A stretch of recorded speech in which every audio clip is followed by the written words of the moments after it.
news on this Saturday here in Korea. The captain of the ferry is now behind bars, but soon after his arrest, he told reporters that he did order passengers to evacuate the sinking vessel. For more on this, let's go back to our Connie Lee standing by in the newsroom. Connie.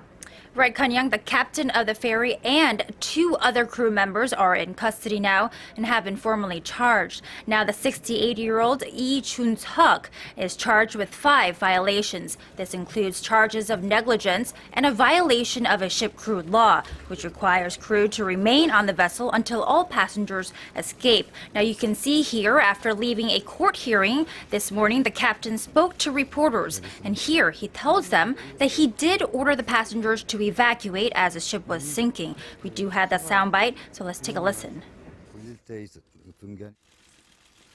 퇴선 명령 내리셨어요? 네. 승객들한테도 내리셨어요? 네. 돌릴 때 있었던 게 아니라 그 항로를 지시하고 잠시 침실에 볼일에서 잠시 갔다 온 사이에 그렇게 된 겁니다. So there you have it. The captain is basically saying it wasn't his fault that the ship had tipped over. And he also clearly said that he did order the passengers to evacuate, but Kanyang, that's not what surviving passengers are saying.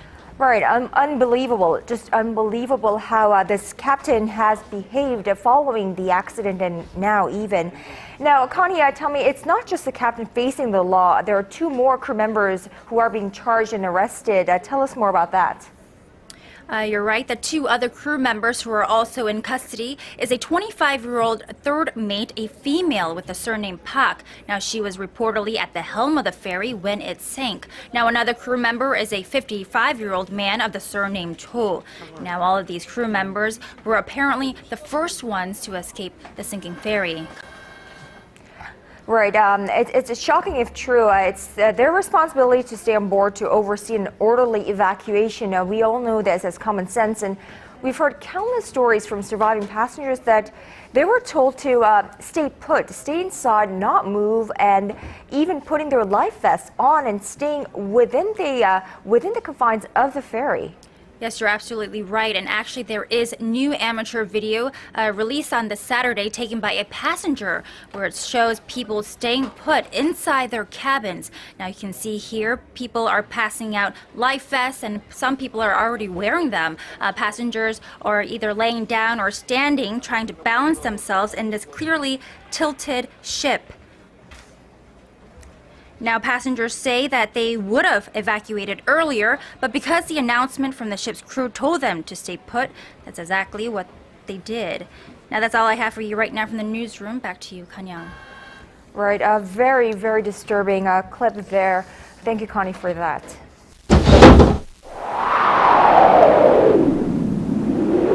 With the latest on the criminal investigation into the Seowl-fo ferry disaster. The captain and 3 senior crew members of the sunken ferry have been indicted on charges of manslaughter as prosecutors continue to seek the arrest of the people who own the ferry operator. Here's Arirang News Kwon So-wa with the latest on this developing story. State prosecutors on Thursday indicted Seowl-fo ferry captain Lee Jun-seok and 3 other crew members on charges of homicide.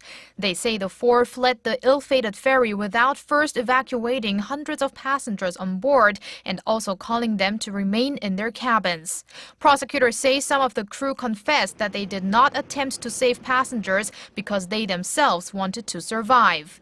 If found guilty, they could face a maximum penalty of life in prison or even the death penalty.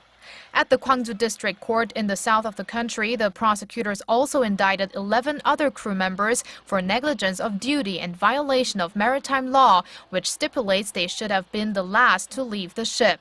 Instead, they also escaped from the ferry as soon as they realized that water levels were rising. They are also accused of changing out of their uniforms during the rescue operation, making it difficult for the Coast Guard to distinguish them from passengers. Prosecutors are also putting more pressure on Yoo Byung-on, the practical owner of the Seowl-fo ferry's operator. He's been called in for questioning this Friday and is currently believed to be holed up inside a religious facility in Anseong, Gyeonggi-do province, where members of the the so-called Salvation sect are gathered in big numbers and accusing authorities of infringing upon their religious rights. The Yu family founded the group. The sect has been under fire since weeks as it is accused of being involved in the Yu family's wrongdoings and as some of the Seowl-fo sailors are members of the cult. Kwon So-ah, Arirang News.